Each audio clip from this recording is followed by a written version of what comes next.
Ya estás. Listo, profe. Bueno, miren, eh, si ustedes recuerdan, hemos mencionado que estamos aplicando para el análisis sísmico lo que se llama el análisis sísmico estático. El análisis sísmico estático no es otra cosa más que modelar al sismo como un conjunto de fuerzas que actúan sobre la estructura. Obviamente estas fuerzas, la palabra, digamos, la denominación correcta sería fuerzas de inercia, porque son determinadas a partir de la masa de los distintos pisos de la estructura y los efectos de la aceleración de diseño. ¿Cómo se determina esa aceleración de diseño? Ya lo se determina a partir del espectro SACID. El espectro SACID, a su vez, se determinó, se estableció, se construyó a partir de la información de los espectros de respuesta de muchos sismos. Bueno, a final de cuentas, ese modelo que nosotros empleamos se puede aplicar para edificios, digamos que son, eh, pues que son chaparritos, vamos a decir así, que sean chaparritos.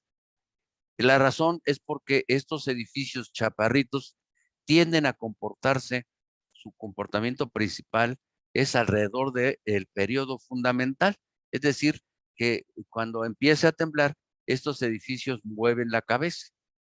Ese comportamiento inicial o ese comportamiento fundamental es el que es modelado a partir de estas fuerzas que estamos mencionando. En consecuencia, nosotros trabajamos con estas fuerzas que representan el efecto del sismo, pero nos damos cuenta de que la utilidad de la estructura hace que las fuerzas estas en la realidad física, en la, en la práctica, estas fuerzas sean menores que las que debía tener la estructura si la estructura fuera infinitamente rígida. La estructura no es infinitamente rígida, es flexible y en consecuencia su ductilidad, que es la capacidad de deformarse antes de llegar a su máxima capacidad, eh, esa ductilidad le hace que la estructura pueda disipar energía sísmica. Eso lo vamos a ver inmediatamente. Por otro lado, y esto es algo muy curioso, se ha encontrado que la resistencia de las estructuras es mayor que la que nosotros le atribuimos a la estructura y finalmente eso hace que tengamos que considerar esa, lo que se llama sobreresistencia. Bueno, esos dos factores, por un lado la ductilidad y por otro lado la sobreresistencia, se pueden vaciar, pueden contemplar en un producto que se llama Q'(R) y ahí está Q'(R). Observen entonces que para empezar Q', este valor Q', es un factor que toma en cuenta la disipación de energía. Puede llegar a ser esa disipación hasta 4 veces, es un montón lo que la estructura puede disipar de energía. Por otro lado, esta sobre resistencia, pues tiene un valor bastante importante, puede valer también hasta 3, 4 veces. Finalmente, las fuerzas sísmicas que se calculan con base en el efecto C, acuérdense, el efecto C, que es el coeficiente sísmico, depende del tamaño del sismo de diseño, no de los sismos que están actuando día a día. Nosotros diseñamos con un sismo de diseño. Ese sismo de diseño que corresponde a la meseta de nuestro espectro de diseño, eh, este, ese es uno solo y con eso diseñamos nuestra estructura. Bueno, este valor entonces, este producto Q'(R) es el que nos vamos a ocupar nosotros en este momento. Vamos a empezar entonces con Q' y después nos vamos a seguir con R, pero R lo vamos a dejar, Q' y R ya en detalle, digamos, lo vamos a empezar a hacer a partir del próximo lunes. Ahorita, digamos, vamos a empezar con lo inicial, la fase inicial en la determinación de Q'(R). Por cierto, le decía que R es un valor curioso porque yo no sé si ustedes se están dando cuenta o se han dado cuenta de que actualmente ya no se usa el criterio de diseño ASD, sino se usa un criterio de diseño que se llama LRFD. ¿Qué significa este LRFD? Pues que se aplican factores, por un lado de carga y por otro lado de resistencia, que hace que nosotros disminuyamos los valores, perdón, incrementemos los valores de carga y disminuyamos los valores de resistencia. Entonces, lo que hace este criterio es reduce la resistencia de los elementos que se están diseñando, pues para darnos seguridad. Lo curioso que les decía es que en esta fase de análisis, nosotros en la fase del análisis incrementamos la resistencia, lo cual no deja de ser un contrasentido que en la fase de dimensionamiento, en la fase ya de la determinación de los armados y todo eso, tengamos que disminuir la resistencia y en esta fase, en la fase del análisis, tengamos que aumentar la resistencia. No deja de ser un contrasentido, pero ahí está. Y la razón de eso es que se ha encontrado, y esto lo vamos a manejar ya realmente más adelante, que las estructuras y sus materiales son más resistentes de lo que se le atribuye, de lo que se les atribuye, la resistencia se les atribuye normalmente. Bueno, pues ya está. Entonces, ¿eso qué significa? Que este valor Q' multiplicado por este factor R va a ser un número que al aplicarse en esta expresión hace que se reduzcan las fuerzas FI, las fuerzas sísmicas que vamos a aplicar sobre nuestro modelo STAR. Bueno, pues ya está. Ahora lo que vamos a trabajar primero con Q', después con R, pero esto nada más insisto, con una función digamos, previa. Vamos a empezar con Q. Aquí hay yo digo que fue algo desafortunado por parte del reglamento, que al factor Q' le llama factor de reducción por comportamiento sísmico y que dependa pues, de otro factor que se llama Q, que se llama factor de comportamiento sísmico. O sea, se forma con una especie como de juego de palabras que a mí nunca me ha gustado, pero bueno, se podrían haber llamado al factor Q' de otra manera para no confundirse con el factor de comportamiento sísmico Q. ¿Qué es el factor de comportamiento sísmico Q previo a Q'? Pues es un factor que revela, como les decía, la capacidad que tiene la estructura para poder disipar la energía sísmica. Vamos a ver cuánto vale este factor de comportamiento sísmico y pueden observar que en las estructuras de concreto, aquí pueden observar cómo en las estructuras de concreto formadas por marcos, ¿sí? Esto puede tener valor desde 4 hasta 2. ¿Por qué tan distintos valores? Oiga, 4, que significa que la estructura es capaz de disipar hasta 4 veces la energía sísmica. O sea, para acabar pronto, que las fuerzas sísmicas se dividan entre 4. ¿Cómo es posible que por ese lado sea 4 y abajo en el índice, en el nivel inferior, haya estructuras que disipen nada más 2 veces la energía sísmica? Bueno, la razón es porque esto depende de los detalles constructivos. Las estructuras con alta ductilidad, que así se le llama, o ductilidad alta, aquí se ve, miren, ductilidad alta. Estas estructuras tienen la capacidad de sufrir grandes deformaciones para para el instante del sismo.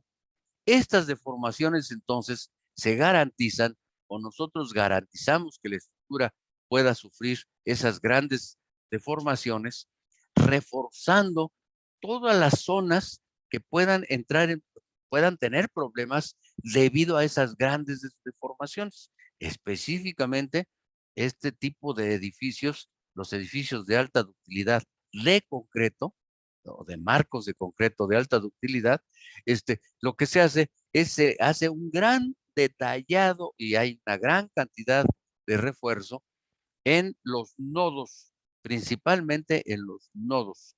Y además se cuidan otros muchísimos aspectos del diseño de estas estructuras. Eh, la ventaja que tienen entonces, bueno, pues es que disipan una gran cantidad de energía sísmica. La desventaja inicialmente es que son más caras y son más caras porque están destinadas a desplazarse mucho.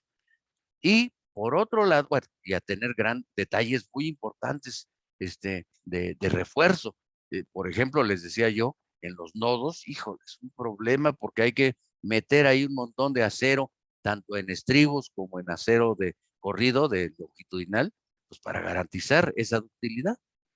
Ahora bien, otra desventaja, ahora, eso sería la ventaja que tienen, es que se pueden desplazar mucho y que disipan mucho la energía sísmica y entonces se diseñan para fuerzas sísmicas menores.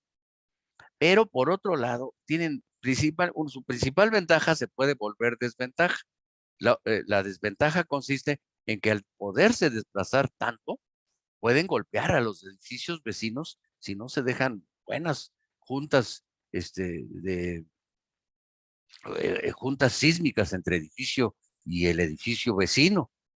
Y por otro lado, también el hecho de que pues, estas se desplazan mucho y bueno, pues no deja de ser un problema para los ocupantes el ver que su estructura pues se mueve tanto, ¿no?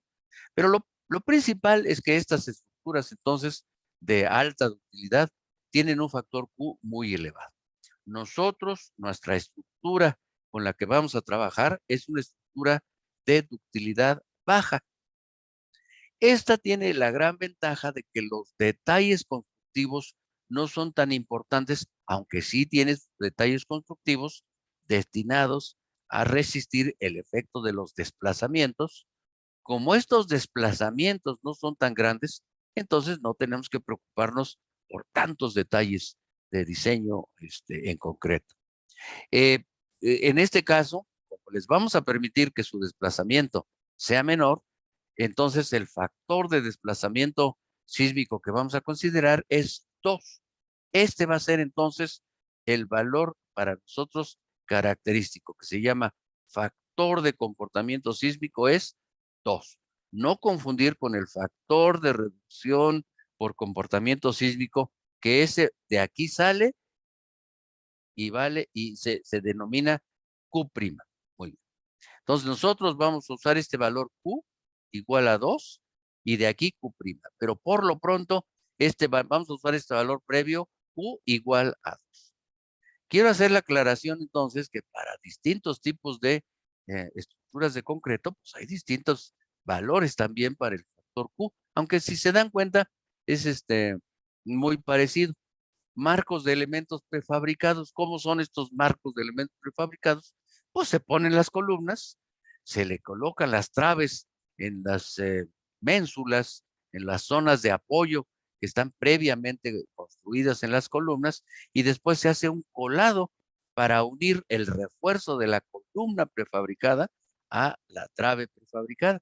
Es decir, a final de cuentas es un proceso en el cual la única diferencia pues es que las columnas ya vienen desde la fábrica, ya vienen construidas y las traves también. En cambio, nosotros vamos a tener que construir nuestra estructura en el lugar, in situ, que se le llama. Y así, para los distintos tipos de estructuras de concreto, aquí no está, aquí sí está. En las normas técnicas de complementarias para diseño por sismo, está en la página 20, está eso. Entonces aquí se llama factores de comportamiento sísmico y distorsiones permisibles. Y aquí están entonces lo que les estaba yo comentando. Marcos de ductilidad alta, media y baja, marcos de elementos prefabricados, sistemas duales formados por marcos y muros de concreto, formado por muros de concreto, incluso miren, puede haber estructuras formadas con puros muros de concreto. Es decir, ¿se acuerdan que hay en el semestre pasado ustedes estudiaron estructuras de mampostería, pues puede haber edificios en los cuales los muros, en lugar de mampostería, se emplee concreto. También hay sistemas dual formados por marcos y muros acoplados. O sea, cada uno de estos sistemas constructivos pues tiene sus correspondientes factores de comportamiento sísmico. Entonces, les decía, nosotros vamos a considerar de entrada un factor de comportamiento sísmico 2. Ahí está. En cuanto al factor de sobreresistencia, nosotros en este momento vamos a usar un factor previo, digamos, inicial de 1.75. El problema es que tanto Q, que nosotros estamos considerando 2, y R, que inicial previamente vamos a considerar 1.75, tienen que derivar, tienen que conducirnos hacia el valor Q' y el valor R ya definitivo. Y para la determinación de estos dos, yo tengo que tomar en cuenta el periodo fundamental de fundamental T del. ¿Qué es el periodo fundamental? Pues ya lo sabemos, pero vamos a explicarlo nuevamente. Es si yo tengo un edificio y este edificio yo lo deformo un poquito o un mucho, lo deformo, lo desplazo inicialmente y luego lo suelto, este edificio se va a quedar vibrando en un tipo de vibración que se llama vibración libre amortiguada. Y la distancia entonces entre pico y pico de mi movimiento en la gráfica se llama periodo fundamental. Es el tiempo en segundos que tarda en completarse un ciclo de movimiento amortiguado. Así está. Entonces, eso lo tenemos que calcular, ese periodo fundamental. Entonces, para ello, voy a usar una hoja de cálculo y en esta hoja de cálculo, yo se las voy a facilitar a ustedes. Se llama determinación del periodo fundamental T de la estructura de concreto reforzado para una estructura que se llama tridimensional. Algo interesante es que si estamos hablando el periodo fundamental de la estructura, algo interesante es que en ambas direcciones la estructura tiene distintos periodos fundamentales. Ahorita verán por qué. O sea, vamos a determinar primero el periodo en dirección X y después vamos a determinar, es decir, en el mismo proceso, pero se determinan por separado el periodo en dirección X y el periodo en dirección Z. ¿Por qué? Bueno, porque para el cálculo del periodo yo tengo que hacer intervenir, por un lado, el, el peso de todos los pisos y por otro lado, la rigidez de los entrepisos. Es decir, tiene que entrar en juego, por un lado, la masa y por otro lado, la rigidez del edificio. Esto, entonces, o para establecer este periodo, vamos a usar otra expresión del reglamento que aquí está en la página 29 de las normas, que es esta. Dice así, para determinar las fuerzas correspondientes al sismo, se va a usar esa expresión, F subíndice I igual a bla, bla, bla. Bueno, lo interesante del asunto, esta misma, por cierto, la tenemos nosotros, aquí está, miren, es esa expresión, es la reglamentaria, pues la que nosotros vamos a considerar, pero atención, para poder usar esa expresión, el reglamento me dice, bueno, pero tú podrías reducir las fuerzas en función del periodo fundamental, pues vamos a aprovechar eso. Es decir, el reglamento lo que dice, tú puedes aumentar o cuanto menos alterar el valor de Q' R en función del periodo fundamental Y para ello, el reglamento me dice, vas a usar esa expresión aproximada. En mi caso, en nuestro caso, en realidad esta expresión la podríamos dibujar así, la podríamos escribir así, T igual a 2pi por la raíz de m entre k. Observen que aparece en esta expresión, aparece la masa y por otro lado aparece la rigidez. ¿Qué me dice esa expresión? Que mientras más grande sea la masa, el período será mayor, lo cual significa que mi estructura se va a comportar más lentamente. Y en cambio, por otro lado, si yo aumento la rigidez, eso significa que al aumentar la rigidez, el tiempo, el periodo, disminuye, lo cual significa que la estructura con mayor rigidez se comporta con un periodo T menor, vibra más rápidamente, digamos. Bueno, esto lo voy a considerar en mi hoja de cálculo y al terminar nuestra determinación del periodo, vamos a jugar un poquito con nuestra hoja de cálculo. Bueno, vamos a abrir entonces nuestra hoja de cálculo. Ahí está la hoja de cálculo. Para ello, si se dan cuenta, yo necesito como datos de entrada la altura de los pisos, el peso de los pisos y la rigidez de los entrepisos, de los marcos, de la estructura. Todo eso ya lo hicimos, o no se acuerdan, pero eso ya lo tenemos hecho. Vamos a empezar entonces con el peso de los pisos.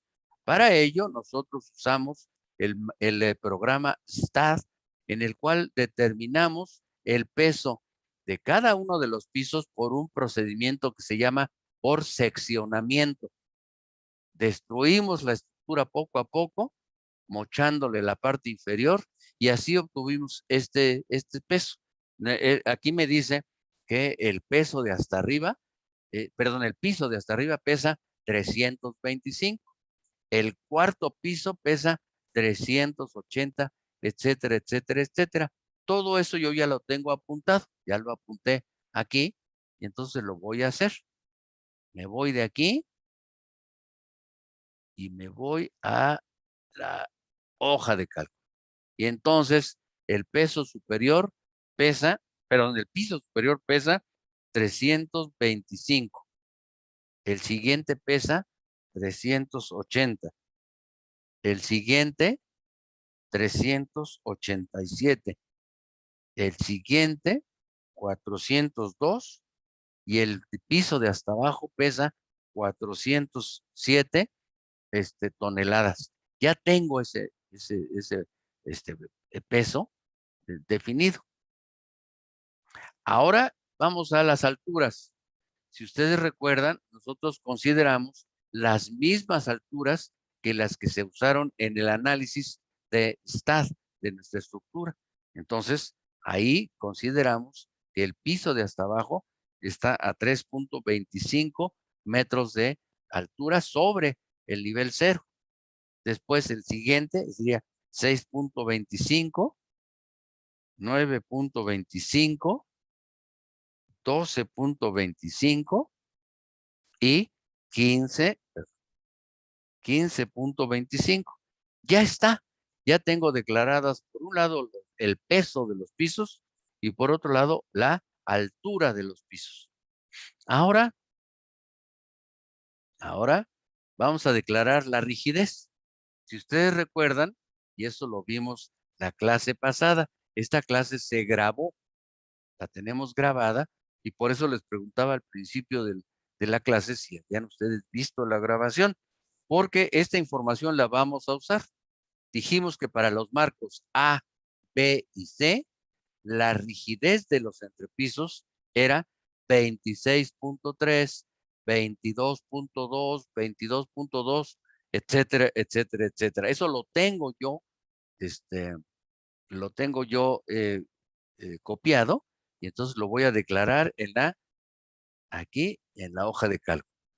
Entonces, para el marco A, mi rigidez va a ser 26.3 de el entrepiso de hasta arriba, 22.2, 22.2, 31.3 y 47.6. Ya están ahí todos los valores de rigidez. Los copio y luego los voy pegando para el marco B y para el marco C. Entonces, ahora sí, ya queda, digamos, contemplados las rigideces de los marcos A, B y C. Ahora vámonos con el marco D. El marco D, si ustedes recuerdan, dijimos que era un marco, aquí está, estos marcos A y B y C son esos. Ahora vámonos al marco D. Si ustedes recuerdan, el marco D está formado aparentemente por aparentemente son dos marcos, pero en realidad es un solo marco unido por el resto de la estructura. Más adelante, cuando hagamos el análisis ya este, de la estructura, es decir, cuando contemplemos el análisis final, se darán cuenta, aquí está, que estos dos marcos, este y este, están unidos entre sí, este y este marco, están unidos entre sí por el resto de la estructura. El resto de la estructura hace que los efectos se transfieran al otro marco. Entonces no hubo necesidad de hacer dos análisis, con uno solo basta, y entonces obtuvimos para el marco D, que es uno solo, 22.5, 19.2, etcétera, etcétera. Vamos a ver eso y entonces me va a quedar para la hoja de cálculo, ahí está, estos valores son para para el marco, para el D es 22.5, 19.2, 19.4, 25.9 y 43.5. Ahí está. Ahí están entonces ya las rigideces de los marcos en dirección X. Ahora vámonos a los marcos en dirección Z. Para ello, en su momento, el pasado miércoles, obtuvimos la rigidez de los marcos 1, 2, 3, 4, 5 y 6. Aquí está abajo el cálculo y me da 17.2, 14.5, etcétera. Permítame, por favor. Y me da para los marcos 1, 2, 3, 4, 5 y 6, me da 17.2, 14.5, 14.7, 20 y 32.3. Ya está. Ya están entonces vaciada la información para el marco 1. Entonces lo único que tengo que hacer es copiarla y pegarla en los distintos marcos.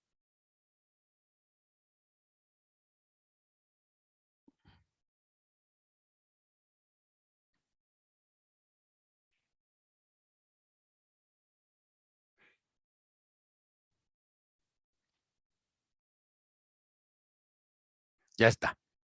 Ya tengo entonces considerado, por un lado, el peso de todos los pisos o de cada uno de los pisos, la altura de cada uno de los pisos y la rigidez de los entrepisos. Bueno, pues ya está. Ahora lo que tengo que hacer es ver de me falta todavía. Me falta el valor Q. ¿Se acuerdan que dijimos que inicialmente íbamos a tomar Q igual a 2? ¿De acuerdo? Q igual a 2 inicialmente, ya después lo vamos a corregir, pero por lo pronto Q igual a 2. También, ¿se acuerdan también que el coeficiente sísmico que proviene del espectro de SACID vale 0.326? Y finalmente dijimos que el factor de sobreresistencia, el factor R de sobreresistencia vale 1.75. Más adelante veremos que esto puede aumentar o disminuir en función ya de las condiciones particulares. Por lo pronto, entonces yo tengo Q igual a 2, C igual a 0.326 y el factor R le vamos a poner inicialmente 1.75. Ya está. Ahora sustituyo estos valores aquí es decir, los declaro dentro de la hoja de cálculo y observen por favor los valores que me queda del periodo. 1.23 en dirección X y 1.22 en dirección Z. ¿De acuerdo? 1.22 en dirección Z. ¿Qué significa eso? Esto significa que si yo este edificio, el proyecto de clase, yo lo desplazo inicialmente una cantidad, ya sea en dirección X, un desplazamiento inicial en dirección X.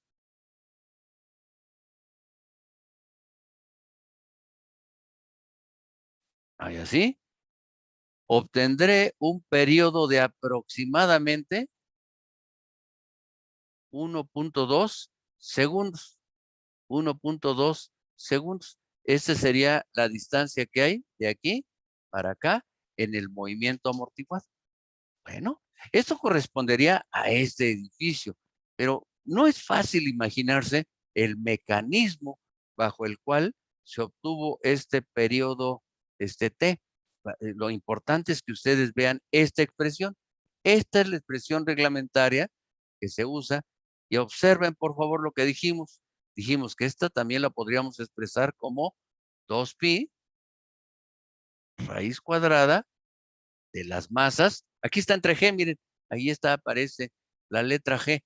Entonces son las masas dividido entre las rigideces. Aquí no aparecen las rigideces explícitamente, pero ahí están, ¿de acuerdo? Bueno, entonces vamos a jugar entonces, y ahorita ya terminamos, digamos, la fase formal de la clase, pero vamos a jugar un poquito con esta expresión. Por lo pronto, déjenme guardar toda la información. Y voy a archivo.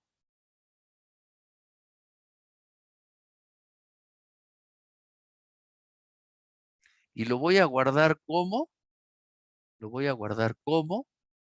variantes, se llama variantes. No lo tengo aquí. Bueno, pues le puedo llamar así. Estaba un poco más arriba, profe. ¿Está más Sí, arriba? A ver si sí. Bueno, yo sí lo vi. Ah, está abajito, a ahí ver, abajito del que tenía seleccionado. El último de hasta abajo. no lo veo. Yo no lo veo. Se llama variantes del periodo fundamental. No lo veo. Ah, ya lo vi. Ahí está. Ajá. Aquí mero. Gracias. Variantes del periodo fundamental. Lo voy a guardar para poder jugar con me dice que ya existe, pues claro, pues lo usé en el grupo anterior. Aceptar y ya está ahí. Es el mismo, es el mismito, pero ahora le voy a hacer algunas variantes. Por lo pronto, vamos a ver. ¿Qué pasa si en este sistema que está formado por masas, ay, nada más que no me gustó cómo se ve. Ah, ya sé. Le voy a reducir aquí y ahora sí. Esta sería la masa 5,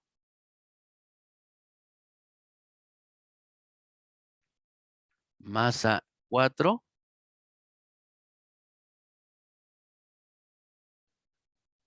masa 3, masa 2 y masa 1. Y aquí está la parte de abajo. ¿Qué pasa si aumentaran los valores de masa? ¿Sí? Es decir, si aumentara, como la masa digamos que se calcula dividiendo el peso entre la aceleración gravitacional, bueno, pues yo simplemente hago el razonamiento para pesos. ¿Qué pasa si aumentara esto? Vamos a verlo, fíjense. Vamos a pensar entonces, para simplificar el asunto, Voy a pensar en una estructura, permítanme, por favor.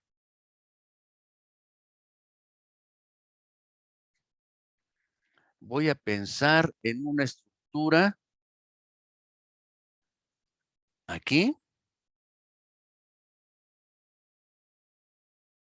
Aquí está, con una sola masa allá arriba. ¿Qué pasa si esta masa, qué pasa si esta masa yo la reduzco? Es decir, esta masa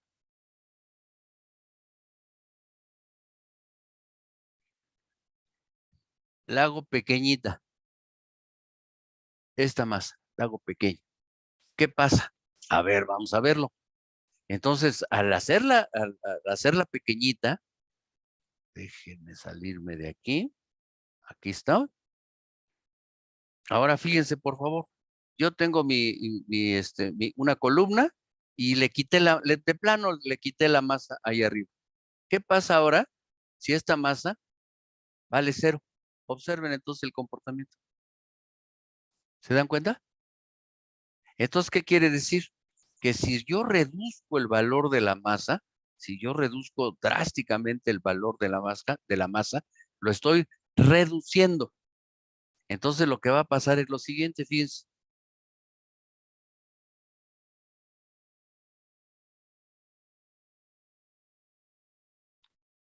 Esto se va a mover, primero lo desplazo y luego lo suelto. Entonces, esto se va a comportar así.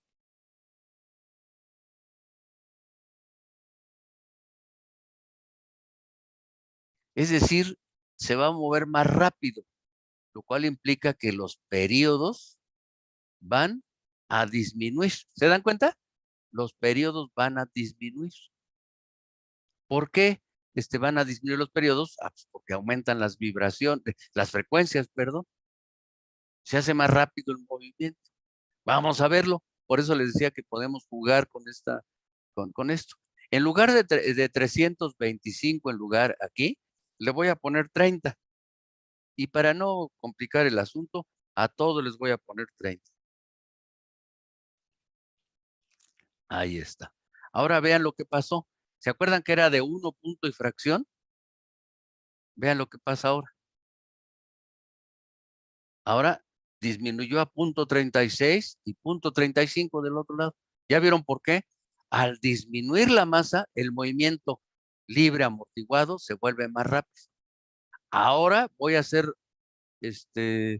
lo contrario. En lugar de disminuir la masa, la voy a aumentar. ¿De acuerdo? En lugar de 300, le voy a poner 3000.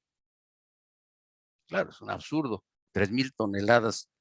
Pero bueno, puede ser. Digo, no es que pueda ser, es que lo puedo utilizar ese valor. Son valores absurdos, pero ahí está. Y entonces observan qué pasa cuando en la ecuación, aquí está, la voy a poner la ecuación.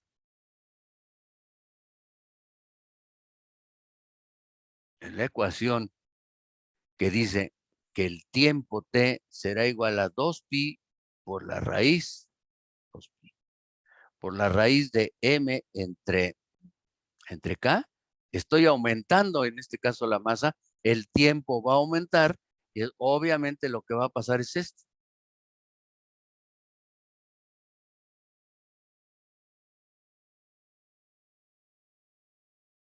Va a aumentar este tiempo, se va a hacer más lento el movimiento. Vamos a verlo. Le aumenté a 3000, lo aumenté a 3000 el peso de cada piso y ahora observen lo que pasó. ¿Ya vieron? Se hace más lento el movimiento y automáticamente aumentan los periodos fundamentales de la estructura. Bueno, ahora esto ya estuvimos jugando entonces con aquí está. Le voy a poner 300, 300, 300, 300 y 300. Y entonces nuevamente los periodos fundamentales de mi estructura, ahí donde estoy.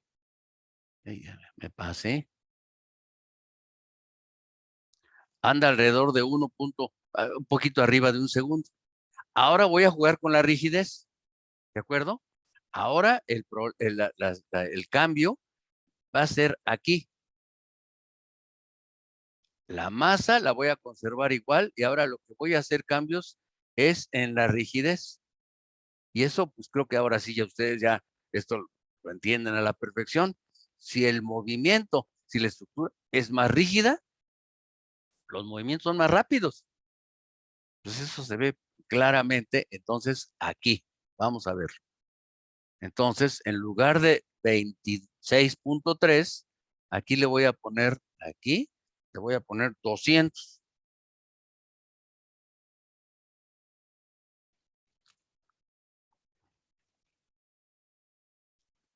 ¿De acuerdo? Y entonces, esta información la voy a copiar